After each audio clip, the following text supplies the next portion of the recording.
Bon, donc suite à la vidéo de tout à l'heure, en fait,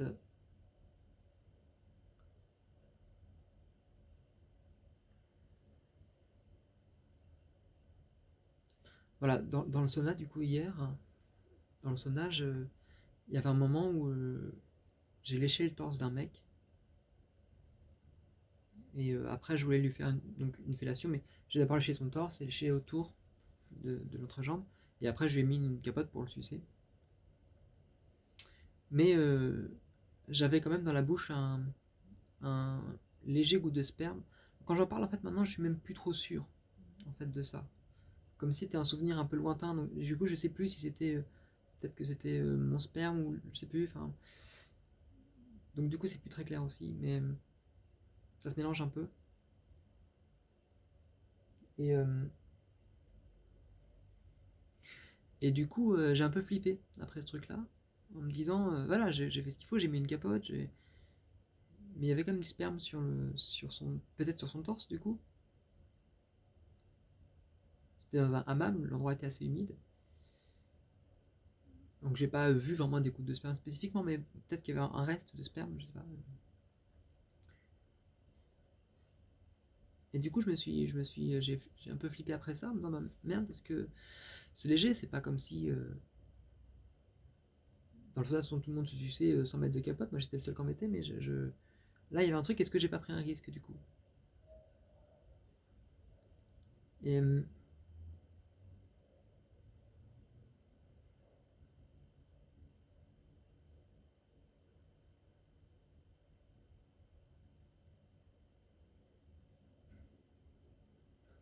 bon, de toute façon, le risque, il est marginal quand on suce. Après, c'est vrai que les saunas sont quand même des lieux qui sont plutôt peut-être plus libertins, donc il y a aussi plus de circulation de virus, mais la fellation reste quand même un cadre très marginal. Et là, du coup, bon, c'est pas non plus des grandes quantités, ça reste marginal, mais ça suffisait quand même pour me faire flipper, pour me dire est-ce que c'est pas parce que là j'ai pas pris un risque, est-ce que c'est pas si je chope le VIH, je m'en voudrais un petit peu après tout. Est-ce qu'il faut pas que je fasse un traitement en TPE, enfin, sachant que c'est un truc assez lourd quand même, et puis surtout faut aller à l'hôpital. Et ça me fait grave flipper aussi parce que encore il y aurait un truc, je sais pas, une capote qui craque, un truc assez énorme, ok. Là ça me semble très marginal, donc je me voyais mal aller à l'hôpital, dire ça, me sentir con parce que finalement c'est un truc de rien du tout, donc c'est pas vraiment un risque, je sais pas, enfin, en fait je sais pas en fait si c'est un risque suffisant ou pas, en fait les choses sont pas claires. Euh, Beaucoup de gens vont dire que la capote, enfin que la fellation c'est pas très, il y a très peu de risques, c'est faible, c'est pas grave. Sur d'autres choses sur internet ils vont dire bah attention quand même si vous faites une fellation sans capote ça peut être risqué, donc du coup c'est un risque et il vaut mieux prendre un TPE dans ce cas-là, en tout cas aller à l'hôpital. Donc et en fait je sais pas, il y a des choses qui sont contradictoires là-dessus en fait, puisque pour cette ambiguïté de la fellation, comme les données sont pas très claires, en effet, il y a ce truc-là qui est que, bah, soit du coup, il y a un risque, il y a un danger, donc il faut y faire attention, donc on en est responsable aussi de ce risque-là qu'on prend. Soit quelque part, bah non, le risque est marginal, on considère que c'est marginal, donc du coup, ça vaut pas la peine quelque part d'emmerder les médecins avec ça. Et en fait, je crois qu'il y a cette espèce de schizophrénie, moi, c'est ça en fait qui me fait. Voilà, c'est ça qu'il faut que je dise en fait. Il y a ce truc-là qui fait chier, en fait, je trouve, sur la question du VIH, c'est que les choses sont pas claires en fait. D'un côté, enfin, c'est toujours ce truc un peu du risque, quoi. On va dire le risque zéro n'existe pas, bien sûr, mais il y a un côté, on va dire chacun est responsable de son truc, de son corps, je sais pas, peut-être oui, mais il y a un côté de me dire, bah, je veux faire ce qu'il faut pour pas avoir cette maladie-là, quoi. Voilà, si quelque part je l'ai parce que c'est un accident, parce que c'est hors de mon contrôle, d'accord, mais s'il y a quelque chose que j'aurais pu faire et que j'ai pas fait, ça me stresse en fait de me dire ça. Ça me stresse de me dire j'ai pas fait ce qu'il fallait pour éviter ça. Euh, et quelque part, si c'est un peu un rapport à la légalité aussi, hein, quelque part, mais c'est juste voilà, bon, si je chope le VIH parce que j'ai pas par accident, que j'aurais fait ce qu'il fallait, mais je l'ai par accident, bah, du coup, je me dis, bah, c'est terrible, mais c'est le sort, quoi. Il y a un côté comme ça, c'est le destin, c'est un truc, j'ai pas de contrôle dessus, j'ai pas de. Mais si je le fais, si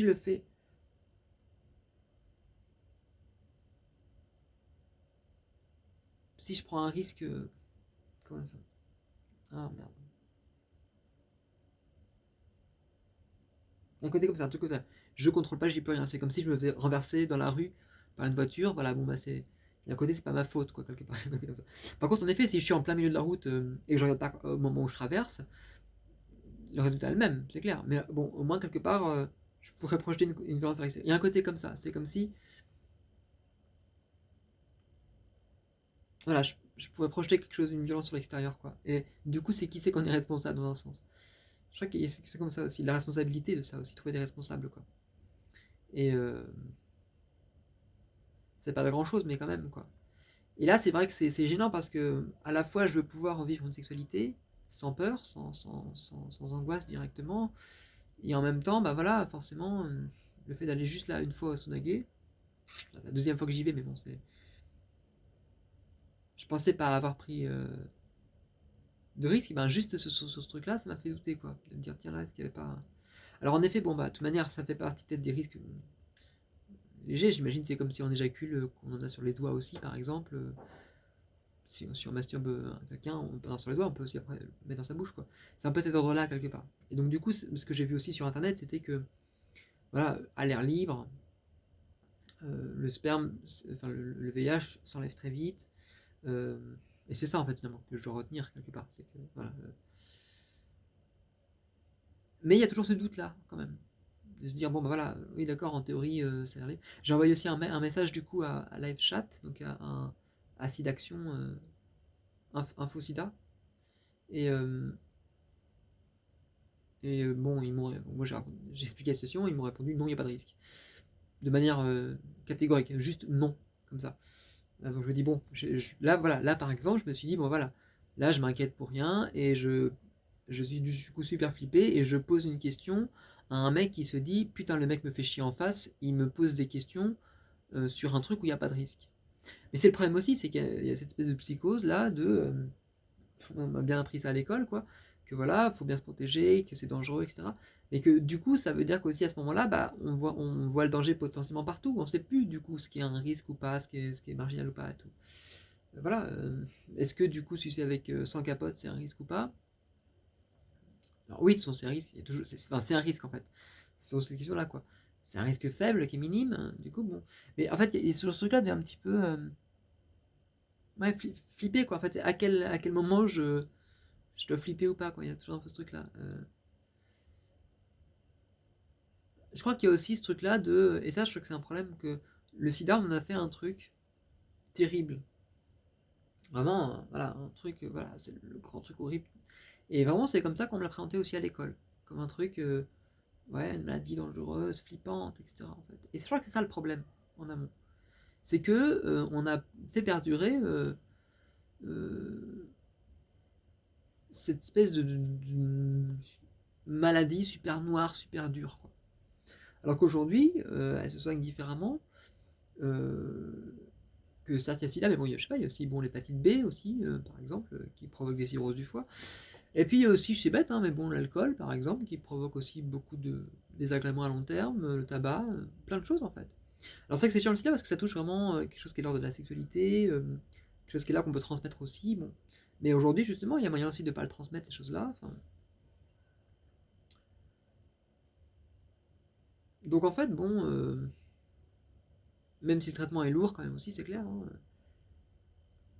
il y a quand même cette psychose-là qui, moi, me fait à la fois fait peur, et faut pas en faire un déni, mais en même temps, je crois que moi, ça conditionne aussi ma vie sexuelle par rapport à ça. Et ouais, je crois qu'il y a aussi quelque chose de. Faut comprendre cette peur-là, je crois. Essayer de comprendre cette peur-là.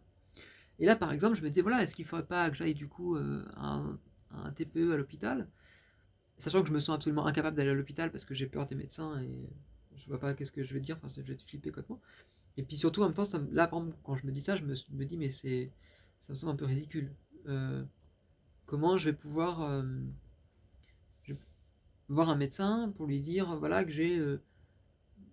enfin, sur Sida Action, ils m'ont dit que qu'il n'y a pas de risque. Euh, j'ai vu que, voilà, que bon, que à l'air libre, le truc... moi, c'est le goût du sperme. Je me dis, s'il y a le goût du sperme, c'est quand même qu'il y a un truc qui se transmet, donc ça me fait un peu flipper. C'est une question de sensation aussi, de perception. Mais en fait, j'arrive pas à me rendre compte si c'est quelque chose de complètement anodin, ou au contraire, s'il y a une sorte de risque. Euh, c'est pas non plus comme une éjaculation puissante, quoi. Mais euh,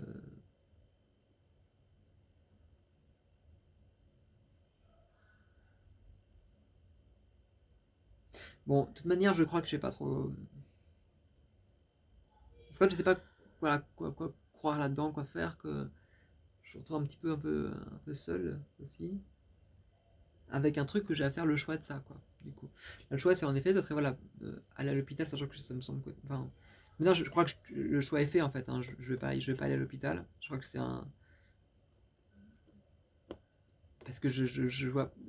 Enfin, je j'ai pas suffisamment d'éléments pour dire là j'ai pris un risque, quoi. Vraisemblablement, la ligne de SIDA Info Service dit qu'il n'y a pas de risque, par exemple. Et en même temps, j'ai regardé sur un autre forum et puis il disait que SIDA Action était pas fiable. Alors du coup, bon, que faire, quoi, du coup. Et en fait, c'est ça, je crois que le problème aussi, c'est qu'il est lié à plein de conceptions aussi de la prévention qui n'est pas la même à chaque fois. Il y en a qui vont considérer que voilà que il faut vivre sa sexualité et puis il faut minimiser les risques, mais c'est pas la peine d'en faire toute une psychose parce que ça entretient, finalement ça fait plus de peur que de mal, quoi, un petit peu. Et puis d'autres qui vont dire bah non, en fait il y a des risques, faut faire attention, faut tout blinder et tout. Donc c'est vraiment tout un spectre comme ça en fait. Et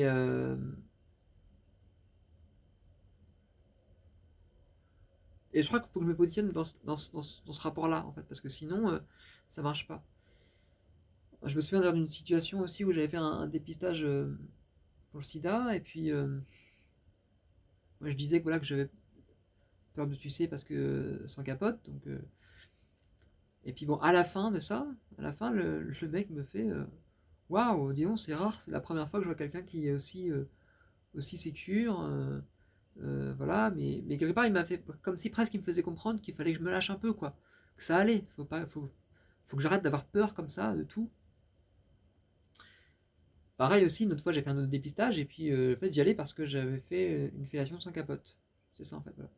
Et puis le mec, voilà, un petit peu un sourire aux lèvres en me disant, bon, écoute, ou remarque ça qu'il y avait ce truc-là. Il m'a dit, voilà, écoute, bon, on va te faire le dépistage, mais en fait, il n'y a pas trop de risques. Ça reste que c'est léger, hein, et c'est limite, il y avait limite ce truc de tu vas me faire perdre mon temps. Bon, c'était pas ça, non, c'était comme très gentil et tout, oui, bah, mais il y avait un côté, voilà, un côté, bon, ça coûte de l'argent aussi, quoi. Moi, je me disais ça, je me disais, bon, ça coûte quand même 20 € pour dépister, quoi. Et puis là, c'est pareil, bon, je dis, en fait, je lui dis, du coup, c'est complètement ridicule de faire un TPE, ça coûte 1000 € par exemple. Voilà, là, par exemple, le simple fait de me faire un dépistage parce que j'ai sucé une fois un mec, c'était vu comme un truc déjà un peu newbie, quoi, un petit peu, bon, le mec est gentil, quoi. Voilà, euh, voilà, là, par exemple, là, je flippe complètement dans ces rapports-là. Mais ça révèle aussi quelque part une insécurité profonde en moi. Et c'est comme si quelque part, il faut que c'est ça que j'arrive à comprendre, il faut que j'arrive à comprendre qu'est-ce que ça signifie derrière.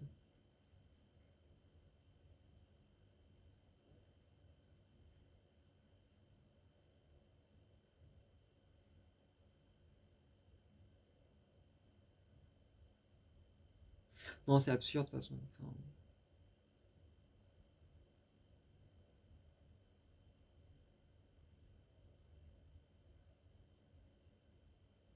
non, le mieux c'est que, ouais, en effet, je fasse comme. Parce que pareil, il y avait des cas comme ça aussi, de gens qui avaient sucé, mais très vite fait, juste quelques secondes.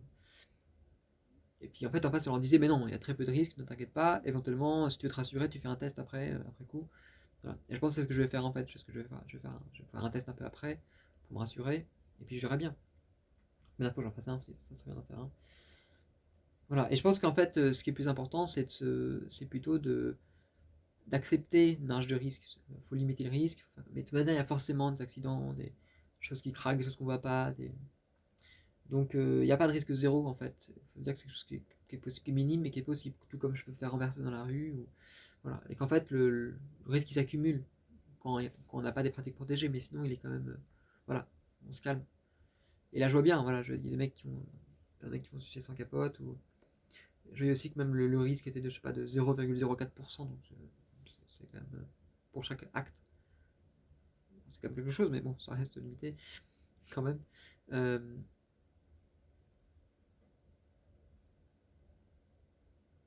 mais quand même, voilà, il y avait toujours ce truc-là un petit peu qui m'ont posé des questions quand même.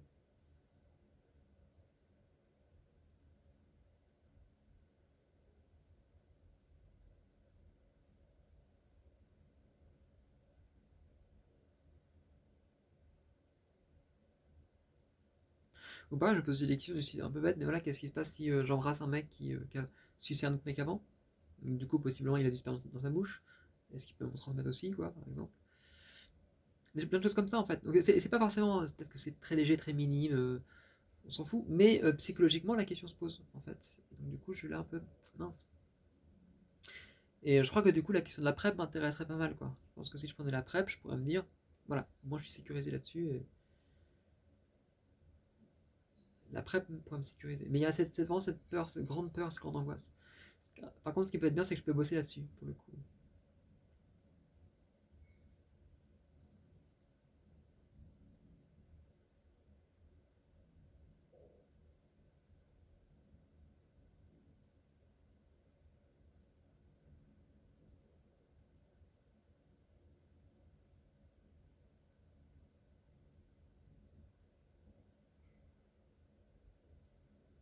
Moi, je me pose la question. Bon, là, je crois que c'est acté de toute manière, hein. Je crois que je n'irai pas à l'hôpital.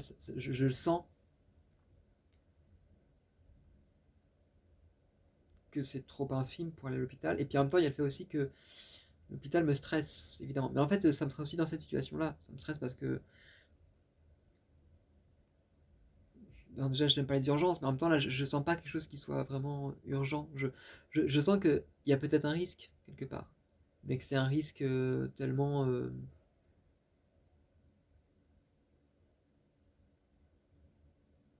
limité, insignifiant, peu que. J'ai peur qu'on me renvoie aussi quelque part ce truc de. Bon, voilà, voilà, le petit.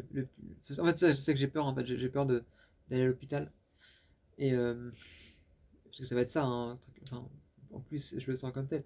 En disant, oh là là, on a en face de nous un mec trop flippé, quoi, très peureux et qui s'inquiète pour un rien, quoi. Et puis qui nous fait perdre notre temps.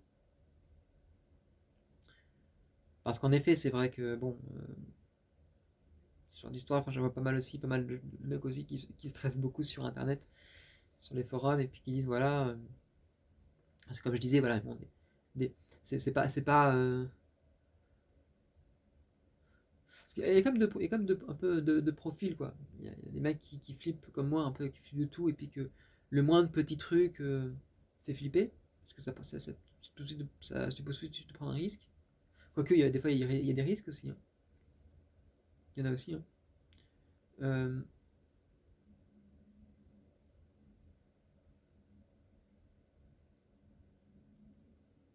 Là, je suppose qu'il y a un risque, parce que c'est qu'ils sont du sperme. Après, en même temps, j'ai le goût du sperme, mais c'est vrai que ça veut pas dire que. Parce qu'en fait, c'est pas pareil. J'ai le goût du sperme, ça veut dire qu'il y avait peut-être du sperme avant, mais en même temps, le VIH, apparemment, ne dure pas très. Dans l'air libre, il meurt très vite. Donc, ce que j'ai vu, c'est ça aussi. Donc, en fait, c'est ça. C'est peut-être ça, en fait, le truc qui me fait flipper. C'est que peut-être que là, j'assimile le sperme au VIH, mais c'est le cas que dans un cadre de transmission de pénétration, mais en dehors, c'est pareil pour les doigts et tout, en fait, c'est la même chose, quoi. Enfin, je crois.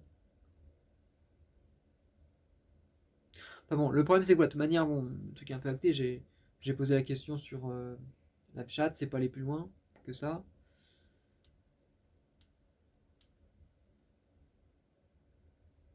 Bon, peut-être que il était tard aussi, que le mec voulait pas se faire chier, je sais pas, mais Si j'étais là pour ça, ça me ferait pour le coup vraiment chier.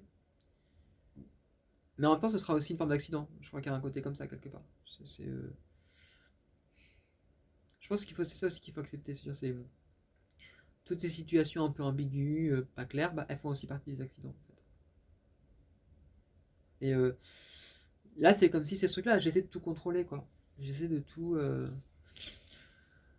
d'être sûr à 100% qu'il n'y a pas de risque, alors que bon, bah forcément, dans des cas comme ça, il y en a forcément un petit peu.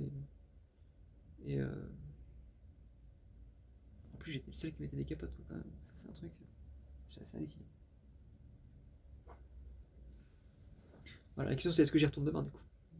Je me pose la question. Alors, je pense que je suis un peu flippé, j'ai peut-être me calmer un peu quoi. Ouais.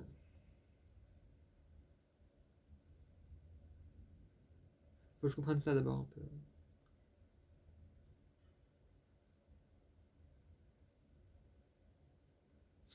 Après, c'est quand même avec n'importe qui, hein, de toute manière.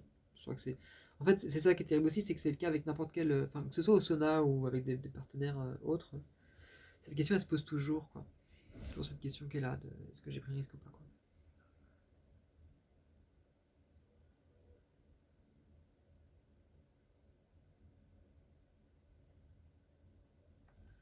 Et c'est vrai que la PrEP, ça change un peu la donne là-dessus, je crois.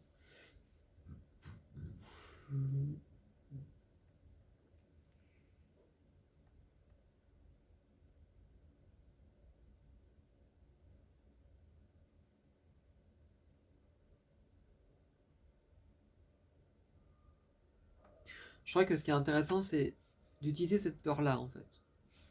Bon, de toute manière que. De toute façon, que.